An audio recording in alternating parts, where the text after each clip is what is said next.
Let's create an animated chart that updates dynamically, with changes occurring every second until the last row of data is reached.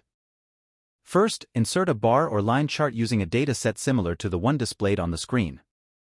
Identify the chart's data range and chart's name by selecting the chart and viewing the name box, usually like Chart 1, Chart 2, etc. Now open the VBA editor by pressing Alt plus F11, then select a module or insert a new one. Let's enter the VBA code. First, declare two variables. The runtime variable stores the time at which the next scheduled event should occur, and the counter variable counts the number of times an event has occurred. We use the value of counter variable to expand the range of chart. The start dynamic update subroutine initializes the counter variable and then calls the change chart data range subroutine, initiating the process of updating the chart data range.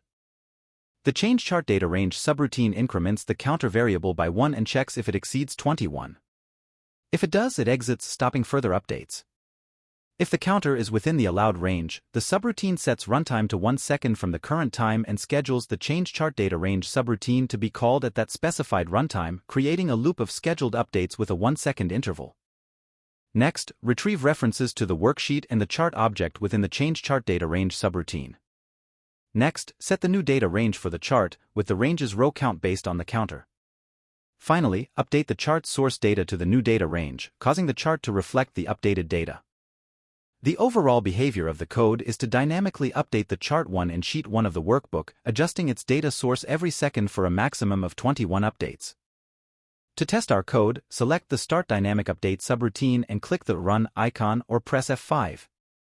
You also can create a button to link it to the code. When you press the button, it will run the VBA code. Click the Developer tab, select Insert, choose Button under Form Controls, and click where you want the button on the worksheet. The Assign Macro dialog appears. Select the Start Dynamic Update macro to link and click OK. Thanks for watching. If you enjoyed this video, don't forget to like and share it with your friends. Your support helps me create more content like this.